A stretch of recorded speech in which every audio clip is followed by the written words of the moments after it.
बहुत सारे मुसलमान अक्सर पूछते हैं हमें जब फ़लस्तीन की बात आती है, कुछ बड़ी बड़ी हुकूमतें हैं जी, कुछ कर दी नहीं पाई हुकूमतें जो मुसलमानों की हैं उनसे क्या हो सकता है। तजर्बा ये कहता है कि जो लोग मरने के लिए अपने रब रसूल के लिए आए हो, दुनिया की कोई ताकत उन पर फतेह हासिल नहीं कर सकती। अल्लाहु अकबर।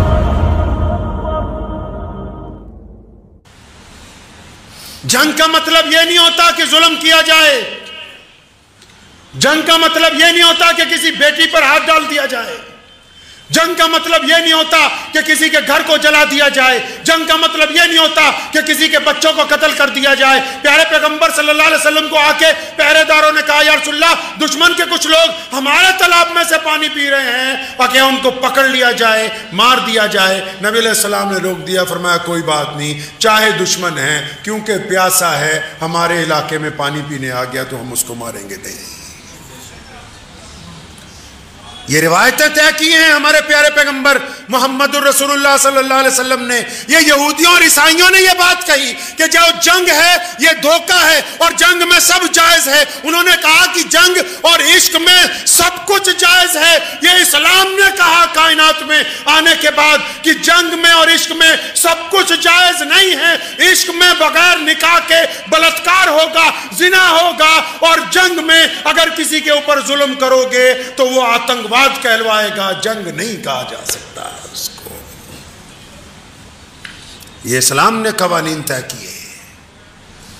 एक आइडियल, मैदान जंग में भी प्यारे पैगंबर ने आइडियल पेश कर दिया कि हम अपने असूलों के लिए आए हैं।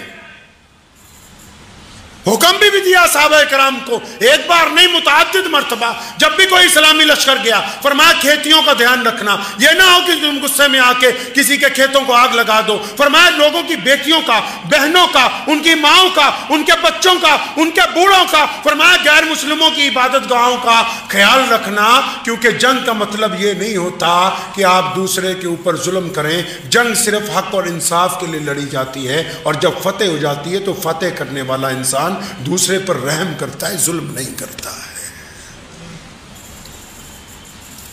जंगे बदल की रात का एक बड़ा खूबसूरत वाकया मुफस्सिरीन ने लिखा है। फतेह तो उस जंग में मुसलमानों को अल्लाह ताला ने अता फरमाई। एक खूबसूरत वाकया जहन में आ गया, वो सुनाऊं आपको, आपका ईमान ताजा हो जाएगा। जब जंग होनी थी ना, तो पुराने दौर में तो वर्दियां नहीं होती थी कि ये देश फलां देश की है, फलां देश की फौज है। अक्सर लोग एक जैसे ही कपड़े पहनते थे। तो अबू जहल ने महफिल सजाई, नाचने वालियां बुलाई, शराब के ढोल खुलवा दिए गए। उस दौरान में उसने मुखबर बुलाए, दो अपने जासूसों को कहा कि सुबह हमने जंग लड़नी है ये मदीने वालों से, जाके देख के तो आओ उनकी तैयारी कैसी, कैसा दुश्मन के पास साजो सामान है, कैसे घोड़े हैं इनके पास, कैसी तलवारें हैं इनके पास, कैसे नेज़े हैं, कितने लोग हैं ये, ताकि सुबह को उसी के मुताबिक हम इनके ऊपर हमलावर होंगे। अब वो गए जासूस दो, वो मुसलमानों जैसा भेष बना के चले गए। मदीना मुनव्वरा की जो फौज प्यारे पैगंबर मोहम्मद रसूलुल्लाह सल्लल्लाहु अलैहि वसल्लम के जो सहाबा ने जहां पड़ाव डाला हुआ था, वो चले गए वहां। अब एक नुक्कड़ से शुरू हुए देखने के लिए कि भी इनके पास क्या है। एक नुक्कड़ से दूसरी नुक्कड़ तक 20 लोगों को मिले भी, बातें भी हुई, सब कुछ देख लिया। देखने के बाद वापस अबू जहल के पास पहुंचे तो अबू जहल को उन्होंने जो रिपोर्ट पेश की वो आपको बताना चाहता हूं। उन्होंने अबू जहल को कहा कि हम तो देखा है मोहम्मद रसूलुल्लाह की फौज को 313 लोग हैं, अक्सर के पास खाने के लिए कुछ नहीं, 313 निहत्ते हैं, 15, 16, 17 तलवारें हैं बस, 40-50 बुड्ढे हैं साथ में, बच्चों के भी तादाद है 10-15 की। हम देख आए उनको, उनके पास तो घोड़े भी मुकम्मल नहीं, गिनती के घोड़े हैं, गिनती के 2-4 ऊंट हैं। अबू जहल जब रिपोर्ट सुन रहा था ना, रिपोर्ट सुनते सुनते उसको जोश आ गया। उसके जो बाकी बड़े बड़े चौधरी वहां बैठे हुए थे, वो मुखबर दरमियान में खड़े हुए जासूस रिपोर्ट बयान कर रहे कि यार मुसलमान तो कमजोर हैं, भूखे हैं, इनके पास तलवारें नहीं, घोड़े नहीं, साजो सामान नहीं, इनके पास तीरंदाज नहीं, इनकी तादाद 313 है, इनमें बूढ़े भी हैं, इनमें बच्चे भी हैं। अबू जहल को इतना जोश आया, उठ के खड़ा हो गया और अपने जानने वालों को, अपने जर्नैलों को कहने लगा, वो तैयारी कर लो, सुबह जंग नहीं होगी, बस इनको पकड़ना है, इनके हाथ पैर बांधने हैं और इनको ऊंटों पर लादना है और मक्के ले जाके फिर मंडी में इनका कत्ल करेंगे।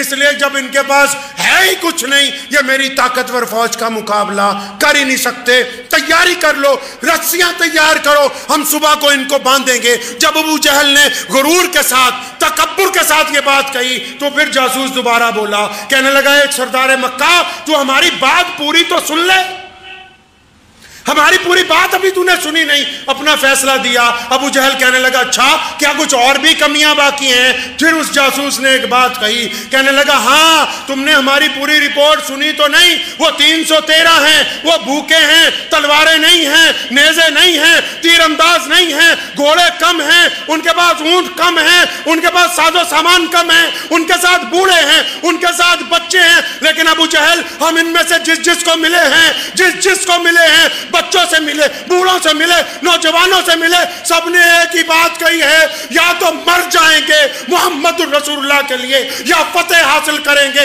अबू जहल, हमारा तजर्बा यह कहता है कि जो लोग मरने के लिए अपने रब रसूल के लिए आए हो, दुनिया की कोई ताकत उन पर फतेह हासिल नहीं कर सकती।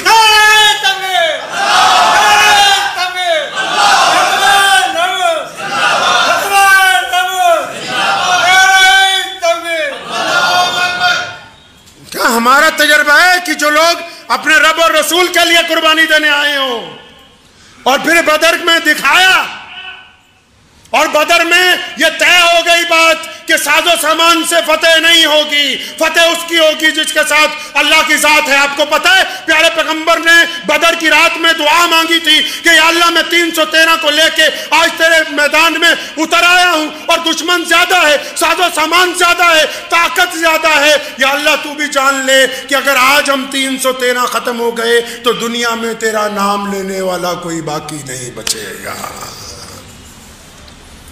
फिर अल्लाह ने क्या कहा? अल्लाह ने क्या कहा कि मेरे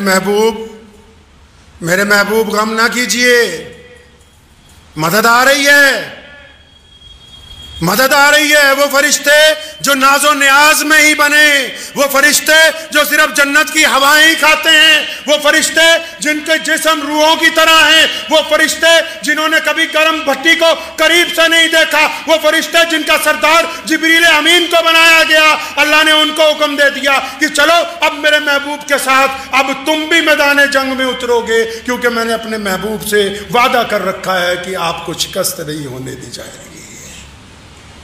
अब सुनो मुसलमानों, फरिश्तों को भी एक साइड पे कर दो, फरिश्तों को भी करो एक साइड पे।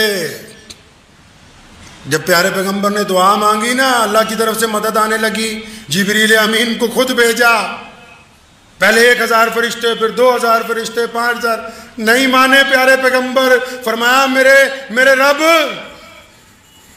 फरमाया मेरे महबूब, तूने तो वादा किया था कि मैं तेरे साथ खुद आऊंगा, फरिश्तों की जरूरत नहीं है। फरमाया आपने तो वादा किया था कि मैं खुद आऊंगा तुम्हारे साथ। फिर अल्लाह ने अपने महबूब को कह भी दिया कि अच्छा मेरे महबूब आप निकले, मैं आपके साथ हूं, और याद रखो दुनिया के इंसानों, जिसके साथ उसका रब आ जाए फिर दुनिया की कोई ताकत उसे शिकस्त नहीं दे सकती है। बहुत सारे मुसलमान अक्सर पूछते हैं हमें, जब फ़लस्तीन की बात आती है कुछ बड़ी बड़ी हुकूमतें हैं जी, कुछ कर दी नहीं पाई। हुकूमतें जो मुसलमानों की हैं उनसे क्या हो सकता है। मज़ा तो इधर आकर देखो गज़ा में कि जहाँ बदरी सहाबा रज़ी अल्लाह ताला अजमईन की रूहानी औलादें चंद साजो सामान के साथ पैदल चलते हुए आज भी अबू जहल की फौज के दांत खट्टे कर रहे हैं, जिन्होंने आज भी दुश्मन को ये बता दिया कि 24 घंटे में किसी को हलाक नहीं किया जा सकता, जिनके साथ अल्लाह की मदद हो उनके हरम के अंदर दाखिल नहीं हुआ जा सकता।